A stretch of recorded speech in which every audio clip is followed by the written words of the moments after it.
Though the Civil War abolished slavery, African Americans still had a long fight for equality. Beginning in the late 1940s and lasting throughout the late 1960s, the Civil Rights Movement affected every American. The Civil Rights Movement was a national struggle for equality and justice. On April 4, 1968, Reverend Dr. Martin Luther King Jr. was assassinated while standing on a motel balcony in Memphis, Tennessee. He had recently traveled there due to his role in supporting a sanitation workers' strike. After his death, the country was left in shock. Riots swept through major cities across America. President Johnson declared this a national day of mourning. Harriet Glickman, like many other people, was devastated by this horrible event. On April 15, 1968, she decided she was going to make a change. Nice to Meet You, Franklin, by Adyson Cashman and Allie Jones. Harriet Glickman's inspirational idea to add a character named Franklin to the Peanuts comic strip broke new grounds in cartoon comics, thereby solidifying her status as an unsung hero. Harriet Glickman was born on November 17, 1926, in Sioux City, Iowa. Growing up, Harriet Glickman witnessed many acts of social injustice. Via television, she witnessed race riots, lynchings, and unrest throughout the South. Glickman said, "If there were bad moments now, there were worse moments then." Her parents were very progressive and made sure that Harriet and her sister were aware of world events, both good and bad. Over the years, Harriet developed a great sensitivity to these issues. She later studied at the University of Michigan as well as UCLA. After living in Chicago, Glickman moved to Southern California, where she taught at the Burbank School District, as well as UCLA, before retiring in 1999. Noticing how racism negatively affected her students made a great impact on Glickman. She was constantly looking for things she could do to reduce the effects of racism on their lives.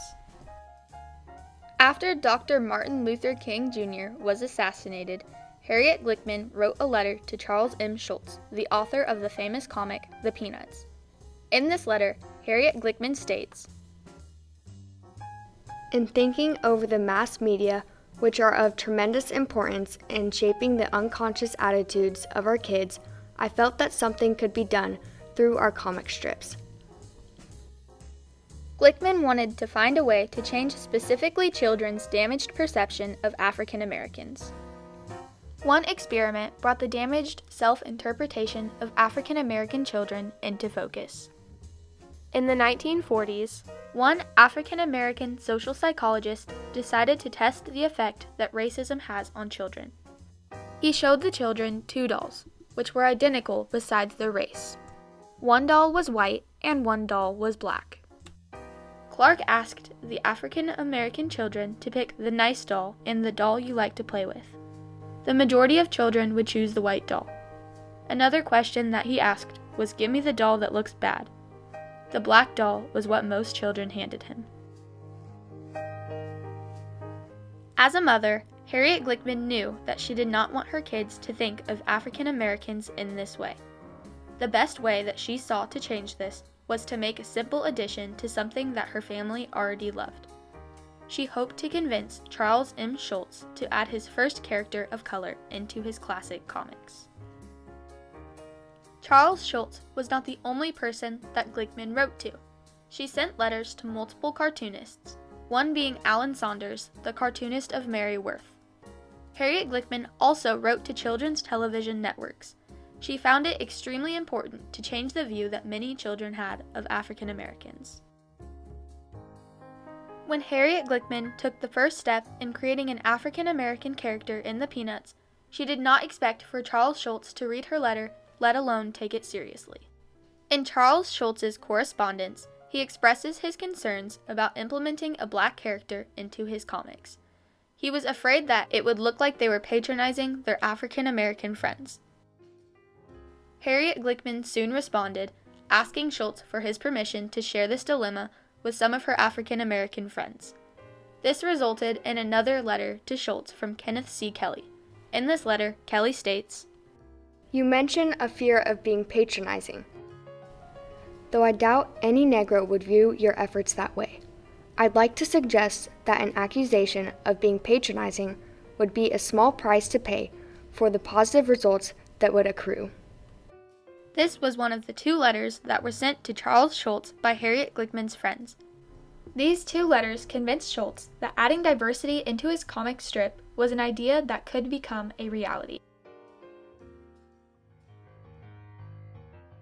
The week of July 29, 1968 was revolutionary for the Peanuts comic strip. This was the first week that a new character named Franklin made an appearance. He first appears at the beach, handing Charlie Brown his lost beach ball. Franklin and Charlie Brown have a conversation about Charlie's crooked sandcastle as well as baseball. Schulz sort of gently brought him into the page. He was just one of the kids.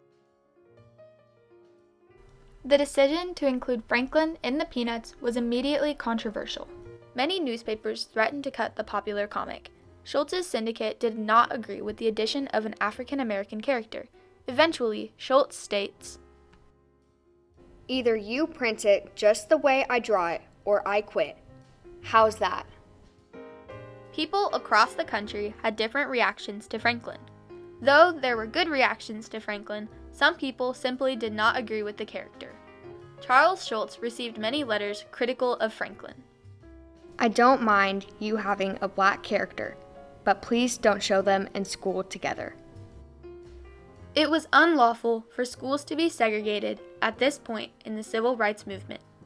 Under Brown v. Board, schools were faced with forced integration, and many people were unhappy.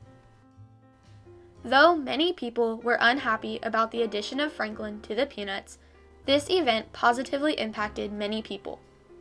Amidst all this darkness, there was a little bright light named Franklin. I was like, wow, look at that little dude in Peanuts. And this was some sort of a jolt to me. And I really, really began to take my interest in cartooning seriously. I became a published cartoonist myself by the time I was 17. I do a nationally syndicated comic strip. It's the most widely syndicated comic strip by an African American in the history of this country.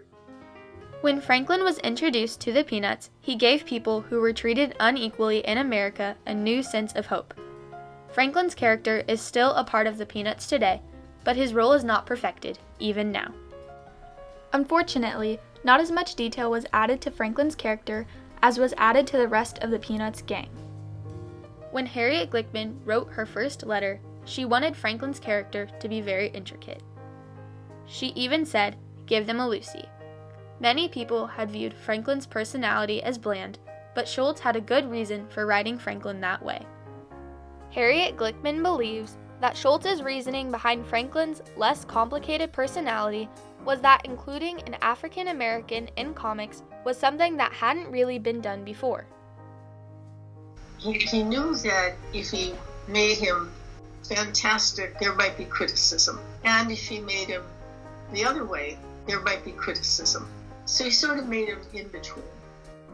When Harriet Glickman inspired Charles Schulz to add Franklin to his comic strip, her ultimate goal was to show people that everyone should be treated as equal, but this did not always happen, not even in the Peanuts. On November 20th, 1973, a Charlie Brown Thanksgiving was broadcasted on people's televisions across the country. Some people did not like what they saw. As Charlie Brown showed his friends to their seats at the table, it became more and more obvious that there were some major differences in how Franklin was being treated compared to the other kids. As Franklin sat down in his chair to eat, it appeared to break right under him. None of the kids got out of their chairs to help him up, and he proceeded to sit in this broken chair for the whole meal. Another obvious difference was that Franklin was shown sitting on his own side of the table, secluded from the rest of the group. This isn't the only time that an event like this occurred. Franklin faced many stereotypes throughout his role in the Peanuts. Before the inclusion of Franklin and the Peanuts, comic strips throughout the United States lacked diversity.